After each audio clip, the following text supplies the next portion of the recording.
You've heard of megalodons and also must have heard of whales and sharks, but are you guys aware of oarfish? I think you must have known little about this sea creature because of its tremendous size. If not, then what are you here for? Let me take you guys to the enthralling world of oarfish, the giant of waters. Introduction. The longest ever fish of the deep, oarfish, belongs to one of the smallest families, Regulicidae.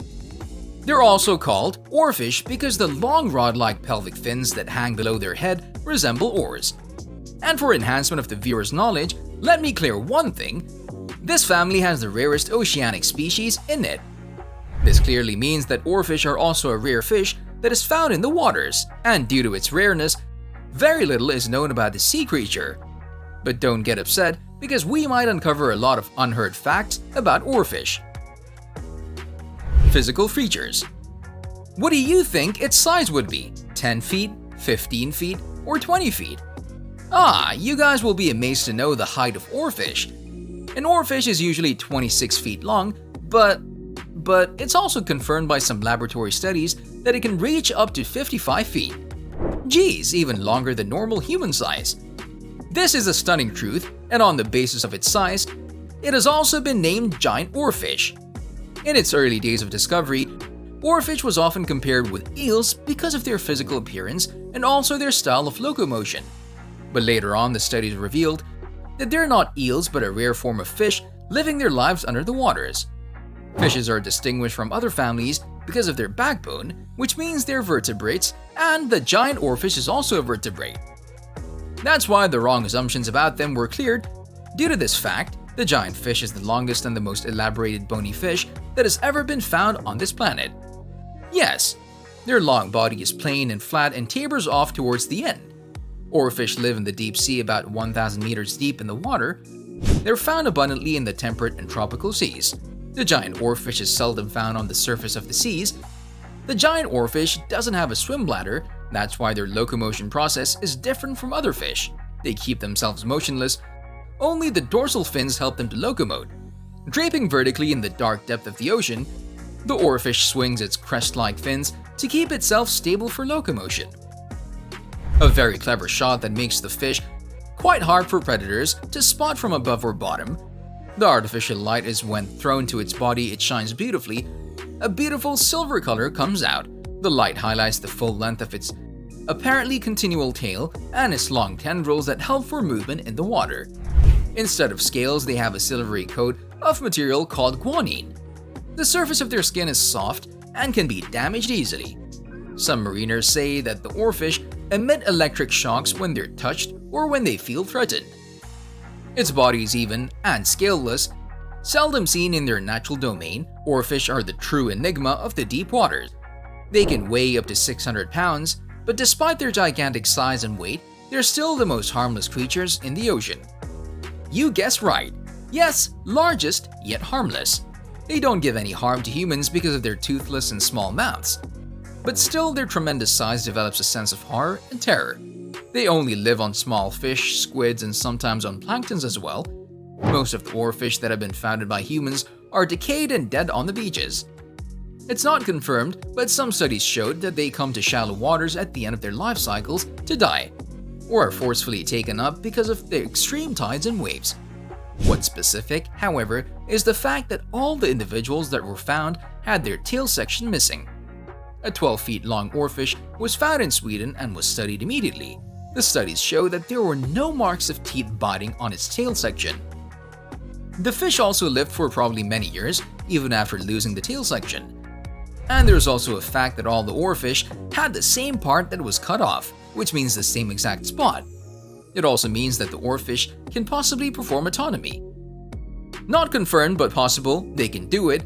Autonomy is the process in which an animal or creature willingly cut off their body part, like how the lizards do.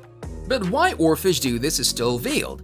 Another theory that people made about their coming up to the beach is that they come up due to earthquakes also. Consequential underwater movements, the indicator of the earthquake, are believed to kill these inactive swimmers, but Japanese studies show no relevance to this theory. Coloration. Their body is usually silver in color, but their fins have a pinkish red color. Their skin has marks and spots on the silver color. When the fish is dead, these patches and spots fade away. Environment and life history. In 1772, the oarfish was first discussed. Seldom experience with mariners and their fortuitous capture has provided very little information about its behavior and environment. Oarfish tend to live individually on their own. They're never seen in groups, so they're found floating lonely in the depths of 1,000 meters. An 11 feet long and 64 kilogram heavy oarfish was found in the United Kingdom in 2003.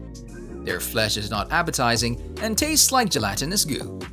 Another oarfish was captured on camera in 2011, where it can be seen to escape by swimming in such a way that its body was stationary and it moved with the help of fins. The giant oarfish always move vertically in the waters. Due to this pose, it becomes easier for oarfish to locate their prey. It was also seen that an oarfish can change its locomotion style too, from vertically to laterally. Feeding behavior. First and foremost, oarfish eat zooplanktons to be alive. They're also seen to eat some shrimps and other crustaceans as well. Some jellyfish, squids, and fish are also the source of food for oarfish. They're preyed on by oceanic large carnivores. Biological clock. Oarfish deliver small floating eggs that remain floating on the surface of the ocean until they start hatching. When adult oarfish are sighted near the surface of the ocean, it's believed that they're pushed there by storms or strong waves. They may also be injured or dying. Some biologists say that since deep-sea fish are closer to active faults, they may be more sensitive to chemical changes that occur in the water when natural disasters. However, this is also mainly debated, and their relevance with natural disasters might just be a coincidence. Reproduction. As it's not too much known about its life and its cycle, there's also very little known about its reproduction process. It's yet believed that a female oarfish can lay millions of eggs at a time, and they float freely in the water. Distribution. They're found in some regions of the world, not globally. They have been believed to be found in the Atlantic Ocean and the Pacific Ocean. It's believed, however, that they're globally found except in polar seas. Local use. Its flesh is not tempting and tasty because of its jelly-like texture, but still some areas in Japan capture this fish for commercial use and is eaten only there. They're also out of access due to their very far habitat, but they've been used as a sport fish. There's a fish that is far related to oarfish, streamfish. This fish was caught to produce electric shocks when come in contact with humans, but whether oarfish produces these currents or not is still uncovered. Common names. As this fish is famous all over the world, you'll be surprised to know that the endless common names in different languages of this fish. Let me make you go through some of the famous names of oarfish. Oarfish has some English names such as giant oarfish, ribbonfish, king of herrings, and streamerfish. In other languages, it's known as pez remo, regalengo, rey dos arenques, roy des harengs, regalek, vesilias regon, and tigay. List goes on. This looks like a tongue twister. Conclusion. Yet living in the deep waters and being the most fascinated creature, the giant oarfish is still not assessed by IUCN. With these fishes appearing so peculiar and otherworldly, it's no wonder that they inspire a sense of superstition in those who see them. With this, we'd like to end this video with the hope that you liked and enjoyed it. If you like our content, make sure that you like our video. And do share your views and opinions with us in the comment section below. Subscribe to the channel to receive regular videos from us, and don't forget to click the bell icon to never miss an update. Thanks for watching. See you in the next one. Until then, peace.